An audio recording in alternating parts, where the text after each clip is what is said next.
దేవుని ఘనమైన నామమునకు స్తోత్రములు.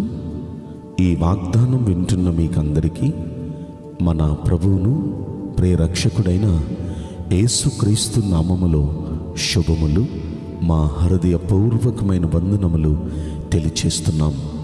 ఈరోజు దేవుని వాగ్దానం ఆదికాండము 45వ అధ్యాయము 11వ వచనం. నీకును నీ ఇంటి వారికిని నీకు కలిగిన అంతటికిని పేదరికం రాకుండా నిన్ను పోషించేదను. ఈ వాగ్దానం మంచి దేవుడైన యెహోవా మనందరి వినికిడిలో నెరవేర్చునుగాక. ఆమేన్.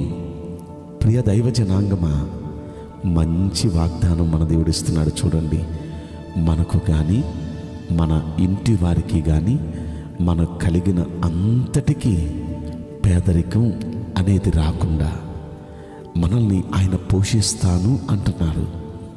నిజంగా ఇది అందరి పట్ల, వింటున్న మన అందరి పట్ల ఈ వాగ్దానం మంచి దేవుడు నెరవేర్చాలని మనస్ఫూర్తిగా కోరుకుంటున్నాను. అయితే ఈ వాగ్దానం ఎప్పుడు అంటే, ఐగుప్తు దేశంలో ఇజ్రాయేలీలు 70 మంది వచ్చారు. యాకోబు సంతానం వచ్చిన ఆ 70 మందిని గోషేను అనే ఒక ప్రత్యేకమైన ప్రదేశంలో వాళ్ళని నివసించమని యోసేపు చెప్పారండి. ఆ గోషేను అనే దేశంలో నివసిస్తే అసలు మీకు కరువు అనే మాట మీకు కానీ మీ ఇంటి వారికి కానీ మీకు కలిగిన వారందరికీ కరువు అనే మాట రాకుండా నేను పోషిస్తాను అంటున్నారు.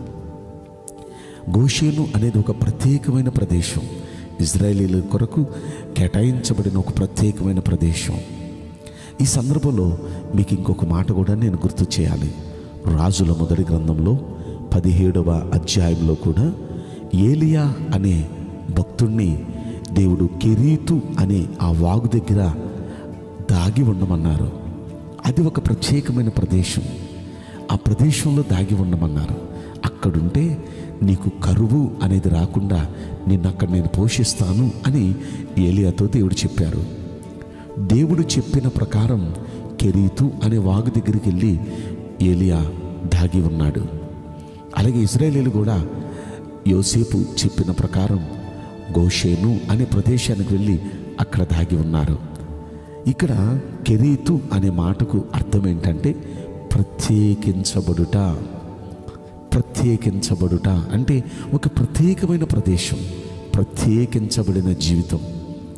అలా ఎవరైతే దేవుడు చెప్పినట్లుగా ఒక ప్రత్యేకమైన జీవితం జీవిస్తారో, అలా జీవించిన వారికి దేవుడిస్తున్న శ్రేష్టమైన వాగ్దానం ఈరోజు అదేంటంటే, నేను మిమ్మల్ని పోషించబోతున్నాను. మిమ్మల్ని కానీ మీ ఇంటి వారిని కానీ మీకు కలిగిన అంతటిని కరువు రాకుండా నేను పోషిస్తాను అంటున్నారు. ప్రియ దైవ జనాంగమ, ఏలియా పట్ల అలాగే ఇజ్రాయేల్ పట్ల ఇది అక్షరాల నెరవేరింది కదా. ఏలియా పట్ల ఎలా నెరవేరిందో మీకు గుర్తు చేస్తాను. ఎలా అంటే, ఆ వాగు దగ్గర దేవుడు ఉండమని కాకుల ద్వారా దేవుడు కొన్నాళ్ళు పోషించాడండి. కాకుల ద్వారా పోషించాడు కదా. కాకుల ద్వారా పోషించిన తర్వాత అక్కడి నుండి తీసుకుని వెళ్ళి సారేపతు అనే విధవరాలి ఇంటిలో పోషించాడండి. అంటే కరువు పోయే వరకు దేవుడు ఏలియాకు కరువు పేదరికం అనేది లేకుండా దేవుడు ఏలియాను పోషించలేదా? సమృద్ధిగా, మరలా అది అరకొర కాదు, సమృద్ధిగా అనుగ్రహించి పోషించాడండి ఏలియాని. అలాగే ఐగుప్తులో కూడా సమృద్ధినిచ్చి ఈ 70 మందిని సమృద్ధిగా, వారికి ఇంకా అవసరమైన దానికన్నా సమృద్ధిగా ఇస్తూ పేదరికం అనేది రాకుండా పోషించాడు కదా. ఈ 2 సందర్భాల్లో నుండి మీకు నేను గుర్తు చేస్తున్నాను.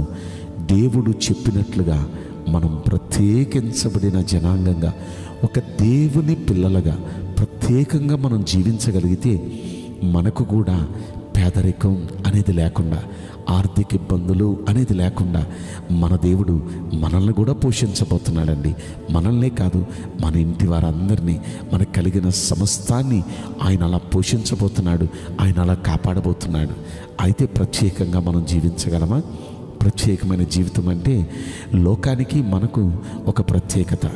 లోక ఆచారాలు మనం పాటించకూడదు, లోక మర్యాదలు మనం పాటించకూడదు, లోక మాలిన్యం మనకు అంటించుకోకూడదు.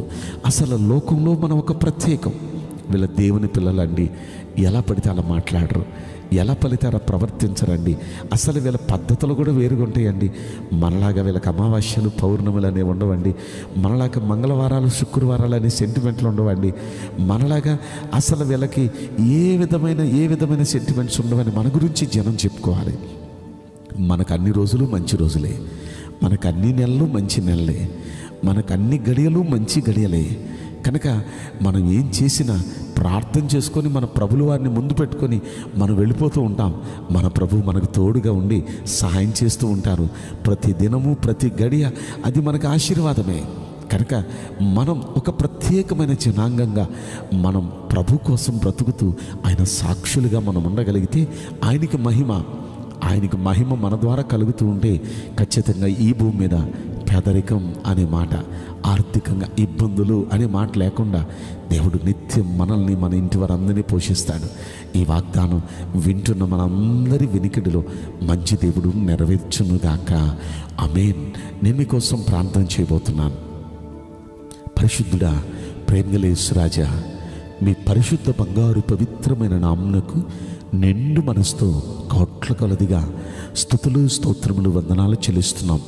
ఈ వాగ్దానం వింటున్న ప్రియుల జీవితంలో దయచేసి ఈ వాగ్దానం నెరవేర్చి కృప చూపించండి అయ్యా. ప్రియా కుటుంబాలు కొంతమంది చాలామంది పేదరికం అనుభవిస్తూ చాలా ఆర్థిక సమస్యలతో సతమతమవుతున్నారు. నీ బిడల పక్షాన దయచేసి ఈ వాగ్దానం నెరవేర్చమని మిమ్మల్ని బ్రతిమాలుకుంటున్నాను తండ్రి. అయ్యా, మీరు చెప్పినట్లుగా జీవిస్తాం, ప్రత్యేకంగా జీవిస్తామయ్యా. అందరూ అలా తీర్మానం చేసుకుంటూ ఉండగా ఈ వాగ్దానం దయచేసి అందరి పట్ల నెరవేర్చి కృప చూపించమని ఈ కొద్ది మనవులు నజరుడైన యేసుక్రీస్తు ప్రశస్తమైన నామములో మిక్కిలి వినయముతో ప్రార్థించి బ్రతిమలాడి వేడుకుంటున్నాం ప్రియ పరలోకపు తండ్రి. Amen. May God bless you all. Thank you.